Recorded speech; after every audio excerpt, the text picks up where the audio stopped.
Ahoy! Welcome to episode 10 of Bottom of the Stream. Double figures. Double figures. We made it to double figures. Who'd have thought it? I was always confident. Were you? Yeah. Yeah, I suppose so. I suppose I was. Well, we've done it anyway, whether we were confident in it or not. How do we start these things normally? Sometimes you do the socials. Let's do the socials. That's a good idea.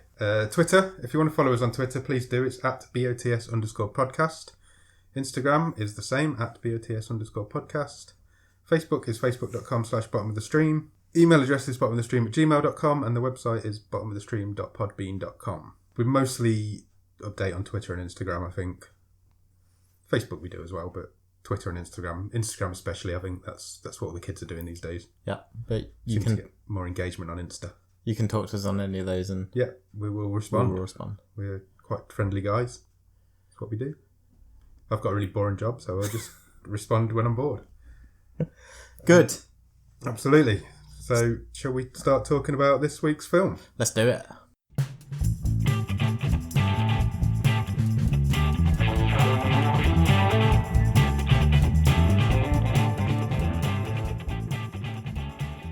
What are we talking about this week? We are going for a documentary. Who'd have thunk it? So we'll see what happens. Yeah, definitely. Maybe slightly different to the previous episodes. I do like documentaries. I do watch a few, but I don't think I've ever reviewed one before or talked about one in depth before. So it's going to be fun. Yeah, so what we've got is a film called The Dawn Wall. Yes. From 2018. Yeah. And it's a free climbing documentary. It is. I'd heard of free climbing. I had no idea before this what it is. And now I do. So the basic premise... Yeah. is we've got a guy called Tommy Caldwell. Yes. And he wants to climb the Dawn Wall, which is a section of El Capitan. In Yosemite National Park in America. And he's sort of invented, devised, mapped out, whatever you want to say, this route up the most difficult part of the mountain. You look at this mountain. Because it's just a sheer it's like a wall of rock. Yeah, it's just this. When you first look at it, when you first see it in the film, it's just like a blank canvas of rock. There's nothing there. It staggered me that he was even thinking about climbing it. Yeah, so it's called the Dawn Wall because it's the first part of the park and of the mountain that gets sunlight on it as it rises in the morning. Looks pretty special in the mornings when it's all lit up by the sun. So, first thing to say, easy win. You'd expect it. This film looks amazing. Yeah, it's beautiful. From start to finish, it is beautiful. There's lots of nice aerial shots of El Capitan and Yosemite and the Dawn Wall itself. Drone shots, helicopter lots shots. Lots of drones, lots of helicopters. Time lapse of stars passing overhead. And I'd love to go to Yosemite. Yeah. I think it'd be awesome. Anything in that kind of area would be nice. But there's a bit more to this film than I anticipated. But yeah. Again, going in with we talked about going in with certain preconceptions. And I thought, well, this should be quite interesting. It's just really difficult to climb things like this. Yeah. All it's going to be about is these two... Not all it's going to be about, but it's going to be these two guys... That's what I was expecting. Trying to conquer this mountain. Two guys trying to conquer a mountain that's never been climbed before. But it turns out there's a load more strange things going on here. Tommy's story is mental. Yeah. That if we've not done your one-word review, that would be mine. Mental. What would be yours? It's inspiring, I guess. Yeah, I'd agree with that. It was really inspiring. I mean, I'm not going to go out and start rock climbing, but it's definitely an inspiring story. I think, regardless of the fact that it's rock climbing or whatever the challenge is, it's the fact that you can the stick-to-itness and the sort of determination that this guy's got is whatever you want to achieve. Pretty incredible. Yeah. So, as we say, it's about Tommy Caldwell. It sort of says right from the start he's quite an underdeveloped kid. Yeah. So he's a bit behind at school. Yeah, they describe him as shy and fragile and developmentally delayed. Yeah. Is the words they use. Whereas Dad is a bodybuilder / mountain rock climber. Yeah. / action man. Hunk of an outdoorsman. Even now, he's still a hunk of an outdoorsman. And from a very young age, Tommy's dad's sort of taken him out on all these adventures. Yeah, he wasn't prepared to accept that Tommy was this delayed kid. Because they happen to have this national park in their garden. Back garden. Yeah, basically. He first started climbing in Yosemite when he was 6 years old, it says in the film, which is mind-boggling.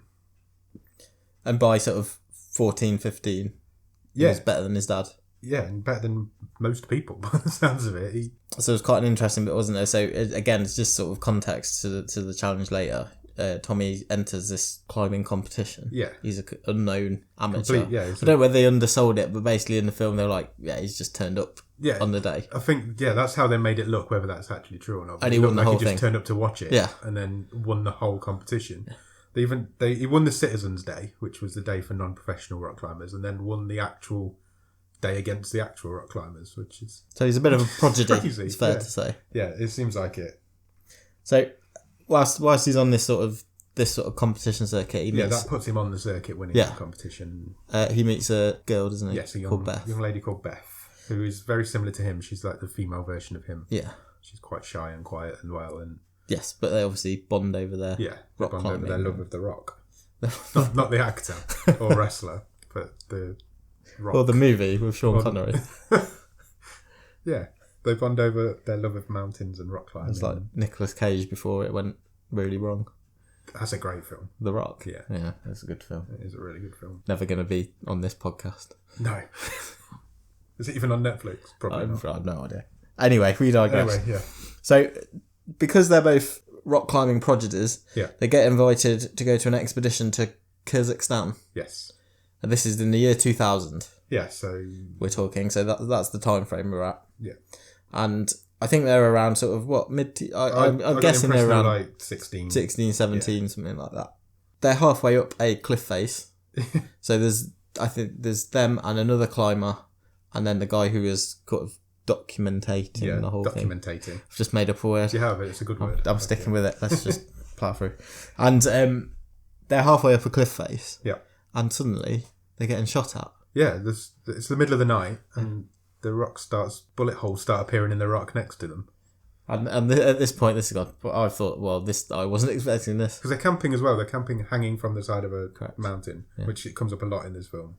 I'd never seen that before. I didn't even know that was a thing. Yeah, and they're getting shot at, and it's quite clear that these people that are shooting them want them to come down from the mountain, which they do.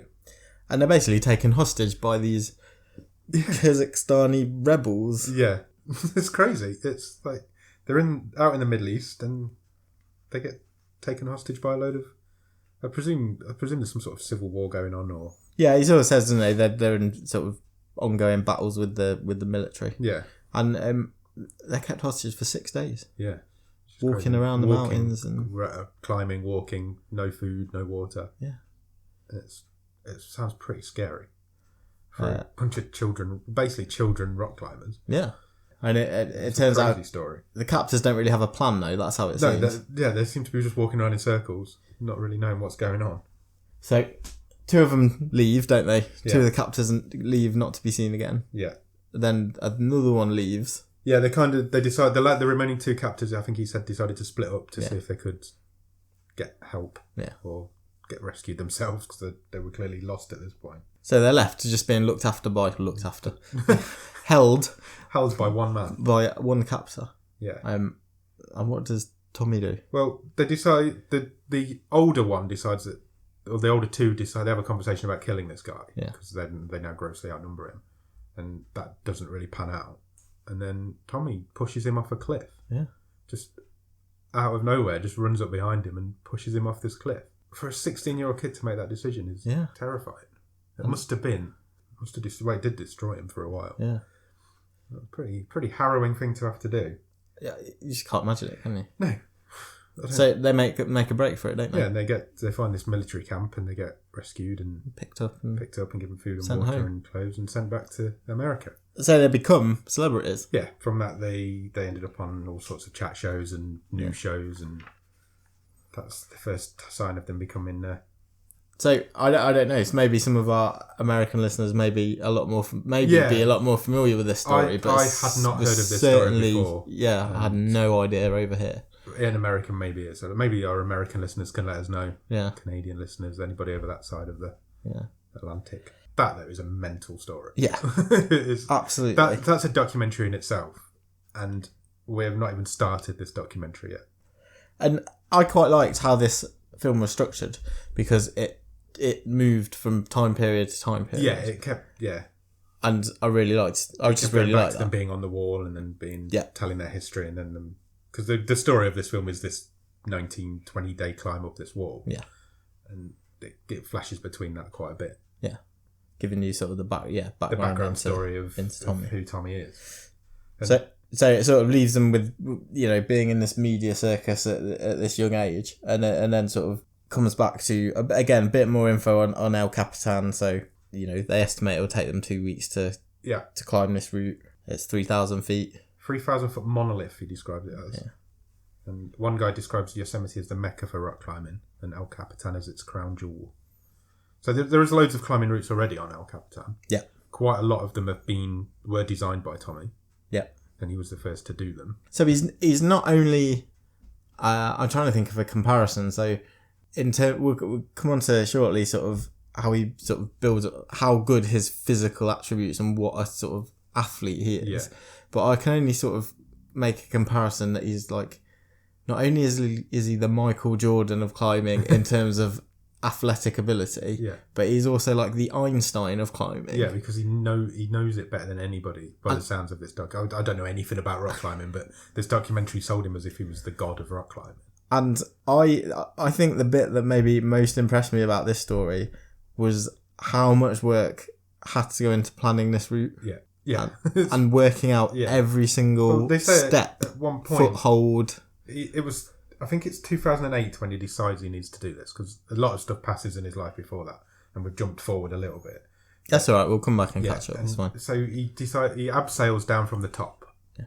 So because obviously abseiling's easier than climbing, and he spends a year just mapping the rock face in his head every day for a year. His dad goes up for a bit with him, doesn't he? Just to keep him company, and he basically maps this whole rock face. The process from him deciding this is what I'm going to do, I'm going to try and climb this part of the cliff, this dawn wall, to them actually starting off on their climb is 6 years. Yeah. This project is 6 years long. Yeah, it is. It's crazy. To climb 3,000 feet. To have that much dedication, it is. To have that much dedication to something, to dedicate your entire life to it for that amount of time is crazy. It really is. But we have jumped forward because... So Tommy has got a partner, hasn't he? Yeah. During this climb, who is a guy called Kevin Jorgensen. Yes. And they start off, so they've split this climb into 32 sections. Yes. Called pitches, to use the climbing lingo. All of unbelievably hard difficulty. Yeah.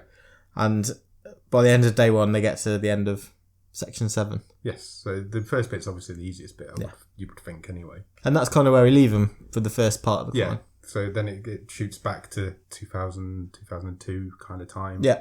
So Tommy has moved in with Beth, the lady who went to the Kazakhstan expedition with them. She's sort of very close to him, obviously. Yeah, they've got kind of a ranch that they're building on in Yosemite.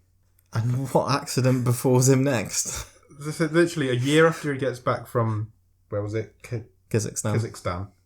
He manages to chop one of his fingers off with a table saw. Yeah. Which I own a table saw, and that is the most terrifying thing to think about doing. And it is obviously... So basically he loses it all the way down to the knuckle, doesn't he? On his left hand. Yeah, I think it's his left hand, first finger next to the thumb, which is prime climbing finger. And he's told, you're done. You're not going to climb again. You cannot possibly climb ever again, because there's a special grip that you need to use where you tuck your thumb over your finger to give itself more power. Yeah. And you can't do that because you haven't got that finger. You can't use your thumb. It's mental. You need your fingertips. To get into every little crevice, and these guys are pulling all their body weight up. These guys hang their whole body weight off their fingertips. And he's got one less fingertip. And now he's got one less fingertip.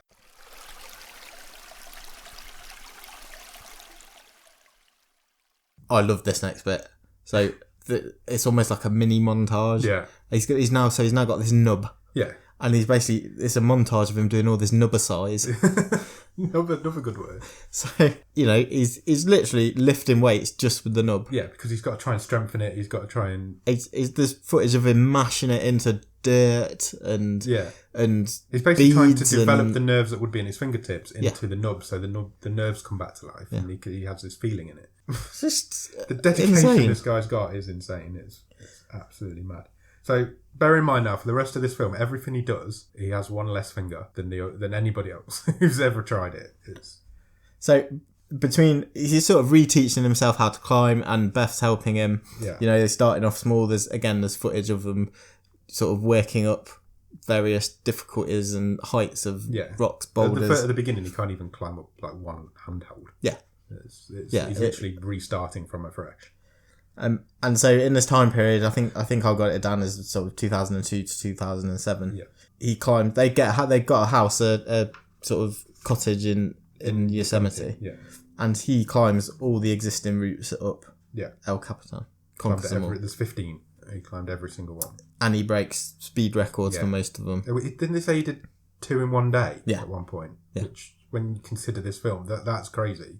And there's a guy, for context, in one of the talking head bits. I can't remember the guy's name, but he's tagged as like climbing legend or something. And he basically says, this guy's Tommy, he's doing stuff that no one ever's done before. He's basically it shouldn't be possible. Shit, and then he invented a load of new routes up there. Yeah. With Beth. They get married, and then goes a bit sour. Yeah, she fucks off. It's very eloquently put. Yeah, she leaves him for another man. Yeah. Is what she does, which, again, destroyed him again. Yeah. So 3 times already, he's been crushed. So he, as you said earlier, he just heads up El Capitan. This is the catalyst he needs to... Goes and sleeps in his tent hanging off the face of it for a couple of days. Yeah. So this is 2008. And decides he's going to climb the dorm wall. Yeah. This is the point where he thinks, if this can be done, I'm going to... Obviously, at this point, he doesn't know he can do it, if it can be done or not. If it can be done, I'm going to be the one who does it. And he completely dedicates his entire life to it. This the bit made me chuckle, because when there's a few shots in this where they sort of zoom back from the cliff itself. Yeah. And they like superimpose all these sort of golden like routes up the... Yeah. Or potential routes up the cliff face. And the shots of Tommy looking at it, it's almost like beautiful mind shit, isn't it? It's like calculating... You can see them all in his head. Equations all these and numbers. And all these pitches and... So that did tickle me quite a bit. And then it cuts back to the actual expedition up the cliff. Yeah. And your notes are in a lot more order than mine. That's fine. I had to just try and get it straight in my head. So they get up to sort of the first 3 days are relatively smooth. Yeah. And then again, something I hadn't even considered. So they get to about day 4 or 5 and there's a storm. Yeah, it's day 4. Temperature drops. 75 mile an hour winds. So they bed in. Yeah. They're getting swung like a pendulum back and forth. These tents hang from the side of the mountain, from the tops. So obviously the bottom's unprotected. So you're swinging out and swinging back against the cliff constantly. Would you think would you have a night in a tent like that? No, I don't even like sleeping in a tent on the ground. It baffles me that people want to do this, but this film tells you exactly why people do it. But the next day was even worse. Yes. Because it was a lovely day for climbing. It was clear. Sun's coming out. Yeah. Starts to melt all the snow and ice that's been dumped there by the storm. Yeah, it's performed on the top of El Capitan. And they're basically being rained down upon by deadly ice missiles. Daggers of ice missile, yeah. It's great. They were literally whistling past their ears at unknowable speed. Yeah. Any one of them could have just killed them, you would think. Unbelievable. It was unbelievable. And there's some shots of that which are brilliant, of these ice particles just falling down this mountain. Yeah, like huge chunks of ice. Yeah, huge. And then we sort of leave the expedition again, and you get all the backstory and a bit of knowledge about Kevin Jorgensen, who's Tommy's climbing partner.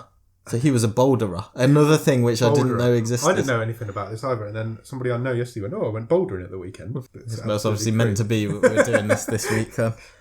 Yeah. So what's a boulderer? A boulderer is... They climb boulders, basically, anything up to 30 feet high. But it's like round rocks. You know what a boulder is, it's just a great big rock. And they try and climb them instead of... He doesn't climb anything higher than 30 feet. And he's never climbed a rock. He's never been rock climbing. He's never done a free climb He's never done a free climb like this. Ever. Even one. But Tommy decides that he's the right guy for the job. Kevin just texts him. Yeah, he just says, "Do you want a partner? I've heard you're trying to do the dorm wall. Do you want a partner?" Yeah. So this must have been huge in the niche world of climbing, because all through this there's sort of spinning magazine shots of like front pages of bouldering weekly and free climbing monthly and stuff like that, and the headlines are all like, "Is Coldwell trying to come up with this crazy route, and so everyone knows what he's trying to do. Everyone knows what he's trying to do, and then he takes on this partner because you can't do it on your own.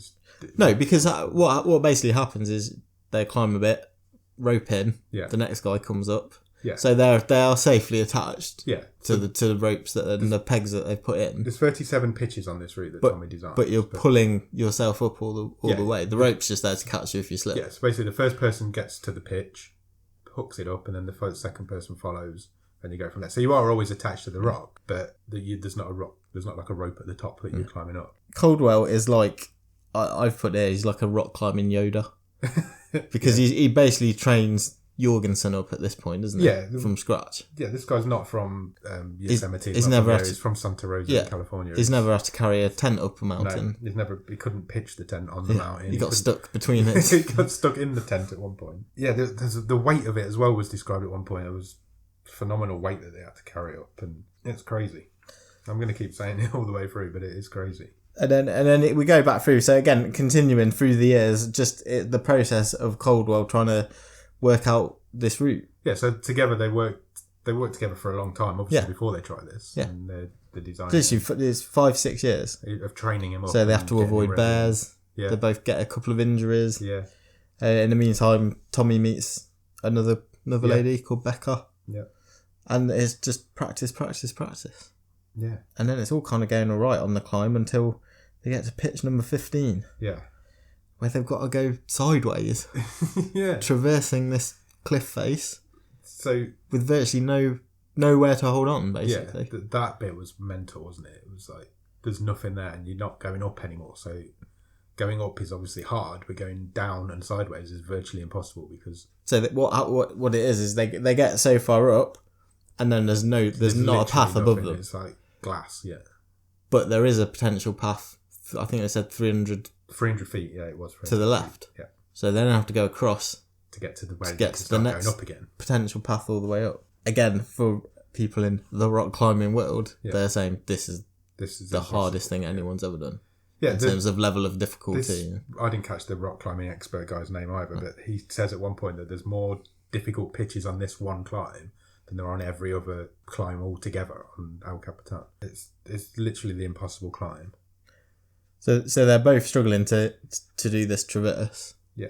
They both have multiple attempts at it, but Tommy Caldwell makes it eventually. Yeah. Whereas Kevin Jorgensen's really struggling. So Kevin says at one point they practiced this particular part for 100 days and he never did it. Yeah. So obviously they have to move on, but he has never done this before the actual climb that they're on. He practiced it for 100 days. Unbelievable. No, it's craziness. And but at this point, the media is starting to build up. Yeah, a media circus. This story is starting to get some real traction. Yeah. You know, there's updates on the morning news because and the crowd's gathering at the bottom in the meadow. Not to be cynical, but you think the news have turned up because they think they're going to fail at this point. Tommy's got over the sideways traverse, and Kevin can't do it. Yeah. So he tries constantly for 3 days. Yeah. So basically the rules are you try, if you fall, you have an hour's break to recover, then you try again. And he did that constantly for 3 days. Tears his fingers to shreds. During the night as well. Yeah. And it's not like, well, we'll go to sleep now for 8 hours. It's you just keep trying. And his fingers, both of their fingers, they don't even look like fingers. No. They're bigger at the ends than they are. They're bigger at the tips than they are anywhere else. And they're all shredded and ripped and swelled. And it was interesting how they were saying it was sometimes it's a lot easier to climb at night because it's colder. It's colder. So you get a better grip. There's less moisture on the rock. Yeah. And it's pitch black. All they've got is their head torches on, so they can literally only look at the grip. Only see what they're looking at. Yeah. Yeah. I must have been so strong. I did remark to my wife when we were watching it. I was like, imagine how quiet and still and strange it must just. It must be eerie because they're really high up as well at this point. I didn't catch how far they were up. Well, yeah, roughly just under halfway. Yeah, they've got to be about halfway. So it's 1,500 feet up above the tree line, above everything else, hanging in the middle. And these grips that they're holding, they're not like you see rock climbing grips. They're tiny millimetre long bits of rock that their fingertips they're like razor sharp and they're sharp as well at points. And it's literally just the tips of their fingers that they're holding on with, trying to move these sideways. Little cracks and crevices and mind-boggling. And this is the real drama of this, and the real sort of bit that this film hinges on, really, is that Jorgensen can't finish this traverse. Yeah. And why he's not being able to do it, Tommy isn't climbing. Correct. So Tommy's stopped. Because you've got a rope up the other one to support them. Tommy has to wait for him. Yeah. So he's not climbed anything for 3 days. So he's losing his fingers are healing, but he's losing his adrenaline maybe and things like that. It's not a good thing to sit and wait for somebody on the side of a mountain. No, so they've got a tough decision to make. Yeah. So Tommy decides to press on. Yeah, he decides to go on without him for a few pitches to see if he can do it. So Kevin's allowed to go with him. Yeah, he's his rope man, basically. He's rope man, basically. So he follows Tommy's ropes and gets over to the next point. But he can abseil up and down and do whatever he wants as long as he isn't doing the climb himself. And Tommy sort of presses on. He does the next few pitches. Yeah. There's one that they have to do where again this was just okay. It's explained in real layman's terms to people like us who are watching this sort of thing for the first time.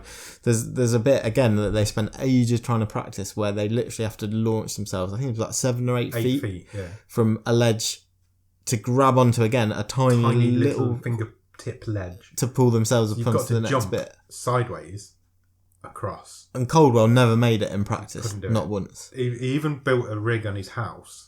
Like he had the same distance. The same distance to see if he could jump it, and he couldn't do it. He couldn't do it, so he couldn't nail the landing. He decides. So this is how good he is. Yeah, whilst he's on the rock, plots a 200-foot downward circle. Detour, basically. Around this jump. Underneath. Downwards. So he climbs down. Which, under, and then up. Climbing down seems impossible, and it basically says in the film, it's impossible. Climbing downwards is mental to even think about climbing downwards. So he did this loop. It was 200 feet. Yeah. To go 8 foot across. Yeah, to go around the 8-foot jump that he couldn't do. We're both just looking at each other like boggly-eyed. It's mad. But he does it. Yeah. He gets around this. And again, this talking head, the climbing legend guy is just like, this is. We're in another world now. You can't believe what he's seeing. Not, this is changing everything. This is not possible. And Caldwell eventually makes it up to the end of pitch number 18, which is really significant. So it's a little landmark called Wino Tower. Wino Tower is pitched, And it's basically a shelf of rock. It's the first horizontal piece of rock on the mountain. Yeah, so it's big enough for him to sit down, lie on it. And it is significant because it's the end of the hardest bit of the climb. Yeah, and he gets really emotional, doesn't he? Yeah, he gets there and he's like he knows now that he's gonna do it. Yeah, because once you've got to Wino Tower, you know the rest of it's not easy, but relative for him, isn't it? Compared to what it was, he knows he's going to complete it. But he gets really emotional and decides that he doesn't want to do it if Kevin isn't doing it with him. Yeah. So he's not a very good communicator, is he? And this is quite sweet. This is so they're back in the tent or hanging off the edge of the cliff, and he sort of mumbles and he does. I don't know how Kevin got from what Tommy said. Just because he'd been with him for so long, he could understand him. But I don't know how he got from what he said. I'm going to wait and support you, and we're not. I'm not going any higher until you catch me up. So they decide to go. But that's what they did. Yeah. So they decide to go back to 15. A few days, back to 15. Yeah. Kevin's hands have obviously had time to heal. He has a few more goes. Tommy drops his phone. Now, this is significant because the media are contacting him. He's got his phone on the side of the mountain and the media are contacting him. Yeah, so they're doing various interviews on the phone. While they're on downtime. And he drops it. Now, Jorgensen basically Kevin's says... like, there's no way he's dropped that phone. You dropped it, in inverted commas. You want to cut off all ties now and we're doing this between the two of us. Because Tommy's happiest when he's just on the mountain. So I thought that was really interesting. Especially when he's been through what he is, and he's had that media circus before when he was younger. Yeah. And he probably, if that was bringing back sort of memories associated with that, I don't know. Yeah, possibly. Or he felt it was ruining his focus and what. Yeah. But yeah, it was an interesting decision for him to drop his phone. So his wife and his son turn up as well at that point because they know he's right near the end. So it gets to day 16 on the climb and Kevin finally does it. Yeah. He manages to put all of his resources together. So 8 days Kevin's been on that bit. Yeah. 8 days of not climbing. Or attempting that same bit. Attempting it. There was a few days where he gave up on it, but he does it and he starts to go through the pitches slowly, and he gets to this jump. And this is the same jump that Tommy went 200 foot round. And he nails it. He absolutely nailed it. He did the jump. It didn't tell you how many goes he had at it, but it didn't seem like it had been many. And yeah, so that means he catches up. At 3 days, and from there, 3 days later, done. Day 19. Day 19. The top 300 out. feet to go on the day, and they top out and they get to the top.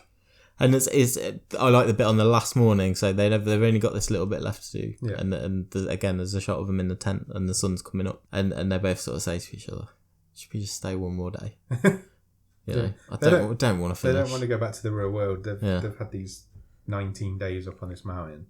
Even Tommy's ex-wife showed up at the end as well. She was even there to watch them do it. Beth was back. And so the crowd go completely mental to see them doing it. There's people at the top and at the bottom. It's 2015, so 7 years after Tommy decided he wanted to do it. He did it. 7 years.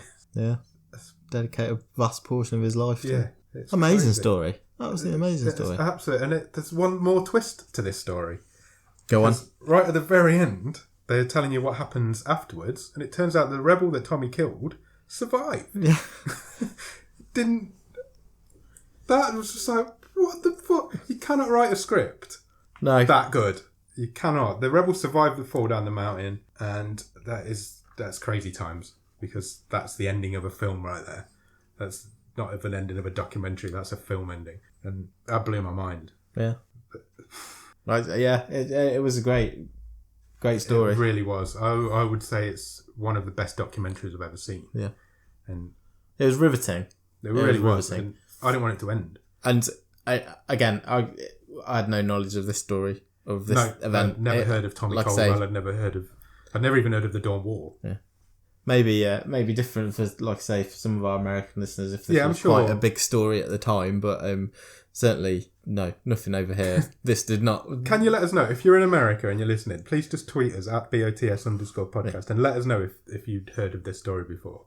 Because we think this is pretty recent history. We're only going back sort of 4 years. It's not that long. We picked this film as at the bottom of the stream on Netflix in the UK, but in America it's just like trending at the top of Netflix. So I'm really interested to know if this guy is like stupidly famous over there, because I'd never heard of him. I'd never. Or is it just a niche thing? And is it just a niche? Is it a niche thing in the rock climbing community? You might be listening and you've gone, oh yeah, I do vaguely remember that. Yeah. Yeah, it's really. I'd be really interested to know that. So yeah, let us know. So now's the difficult bit. Is it? It is for me. Okay. Well, where does this sit compared to everything else we've watched? Because it's totally different. So we're going into the stream table now. So the stream table, if you've not listened to anything before, is where we don't rate films, we rank films on a table. So everything we put them in order of how much we would recommend them. So they're all relative to each other. Yeah, they are. But this one's weird because I would 100% recommend you go and watch it. I was thinking on my drive home from work yesterday. This is the first film we've watched that I would recommend to everybody I know. Yeah. Everybody I know would get something out of this film because it is an inspiring story. Yeah. And it's beautifully shot, and it's like a film. Yeah. And this is the first one we've watched that I would. I think you have to be pretty stone-hearted to not get something out of this. Yeah, I agree. I agree. I think that's a really good way of putting it. I would definitely recommend this film to anyone. Everybody. This is a great hour and a half. There's no way spent watching this. There's no way this film should be at the bottom of the stream. This should be Netflix should be screaming to the rafters about this. But go on. What was inspiring about this is the story. Yeah. It's a good documentary. Is it a great film? How do you fit it in with everything else? This was the issue I was thinking we were going to have when this came out, because can you compare a documentary to a film? And by putting this in the bag, we've decided that we have to. Yeah. So the fact that we've already made that decision, I think this is number one on our table. Oh, okay. Yeah. Interesting. See, I kind of thought it either has to go at number one, or you put it around sort of 3-ish, because was it as much fun as the top couple? It depends what you're going into it for, but this is the issue we're going to have going forward with the stream table, that films don't compare to each other, and we've made this decision, that's what we're doing. Yeah. And because we've made that decision, we have to judge it on how much we enjoyed this. I enjoyed this film more than any of the others we've seen. It's great. But put it at number one. I would recommend it to anyone. Yeah, well, exactly. That was my point. That's enough. It's got to go at number one, I think, because Little Evil, which is there now, is a great film. I know people who won't like that though. Exactly. And I think Little Evil has its place as a really good film, but The Dawn Wall is a really well-made piece of art. It really is. And life. It is, and I think it has to go number one. Yeah, let's do it. New winner. New number one. Who'd have thought it? So get out there and watch it. Yeah, go and watch The Dawn Wall. Please go and watch it because it is an inspiring story and it's really fucking good. I can't say any more than that. Yeah, look for The Dawn Wall. But look for Dawn Wall the film, not Dawn Wall the actress. Yeah, there's an actress called Dawn Wall. I don't know if she's as difficult to conquer. I don't know. If Dawn Wall's listening, we'll get in touch. But yeah, definitely check it out. It's great. Yeah, it's an hour and a half long and it's worth your time. Inspiring. It's completely worth your time. And even if you're not into rock climbing, which I'm not, I feel like I've learned a lot about rock climbing that I didn't know. And I'm inspired by it. And his story is fascinating. I might even buy his book. He's written a book. I might even buy that to take on my holidays. Are you going to be scaling the side of your house next time? I don't think my house would hold up. Yes, number one. Good. So, are we going to pick next week's film? Yeah, let's do it. And then after we've done that, we've got a bit of an announcement. Yeah. As well. So, stay tuned.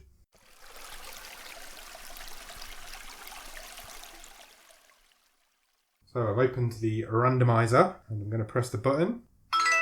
Just picked a film called Bottom of the World. Okay. That's very different from The Top of a Mountain. So I had to look at it twice and think, that's not the same thing, is it?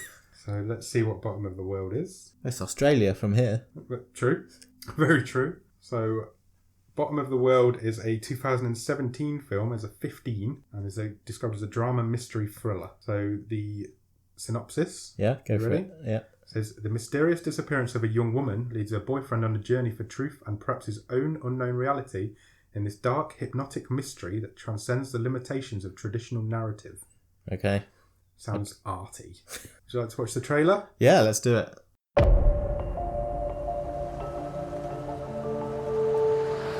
Where the hell are we? I don't know. Some old town, like a million others. Can't not stay here. You go get the bags, and I'll get us a room. What is the worst thing that you've ever done? Well, I took the 5-finger discount on these. Is that not what you meant? Scarlett, what are you doing? I thought I heard someone. What are you talking I about? heard someone talking to me. Guy on TV? I know how it sounds. Scarlett. He's trying to tell me something. I think I know him. So let's just go. We'll be in LA by morning. Scarlett. You just need a doctor. I don't think there's a doctor for this.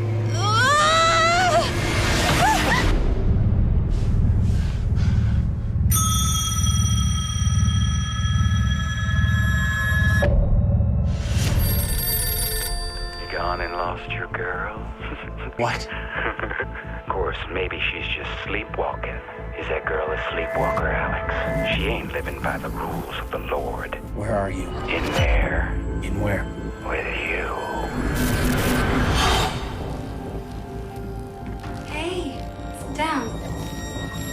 What's going on? I don't know. Alex? I wake up and I feel like I'm still in a dream. I don't think you or any of this is real. Do I look familiar to you at all? Couldn't say. This is real, you and me. Nothing else matters. Just ignore whatever's going on out there. Just as sure as that there sun. Is she here? Scarlett! Tell me, is this real? Tell me what this is. No, okay, it's a dream! Yes, it is all a dream. But you ain't dreaming nothing. This is hell. We're in hell, aren't we? You've been running around with my daughter, haven't you? Scarlett's father's dead. Why are you acting like you don't know me? Are you starting to feel it then? What is this? I want answers. Why are you lying?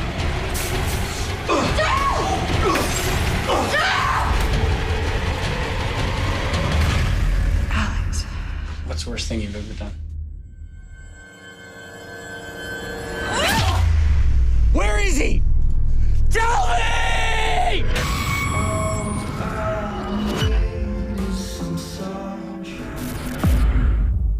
That was the longest trailer ever. That was interesting. Looks weird. I think It does look weird. I think it'll be fun. Looks trippy, it looks fun. It's got a creepy church clergyman / father in it, which Of course it has. again That's is what we a recurring theme with some of our films. Yeah, so give that a watch and we'll come back next week to talk about it. Bottom of the world, but will it be bottom of the stream? Oh, nice. Good little tagline. That'll come next Monday, but we've got a bit of a special episode coming this Thursday. Going all bonus, aren't we? Going all bonus episode. Because we've done 10 episodes, we thought we'd celebrate. So we're going to do a special bonus episode on Thursday, basically telling you a bit more about who we are, about what we do, who we are, what Bottom of the Stream is, and we're going to tell that by listing our favourite films on Netflix. And we've come up with some rules and some categories, and we're going to give it a go. Delve into who we are a little bit more about awesome. who as film lovers, who we are. So catch that on Thursday, catch Bottom of the World on Monday, and we'll see you then. Cheers. Bye.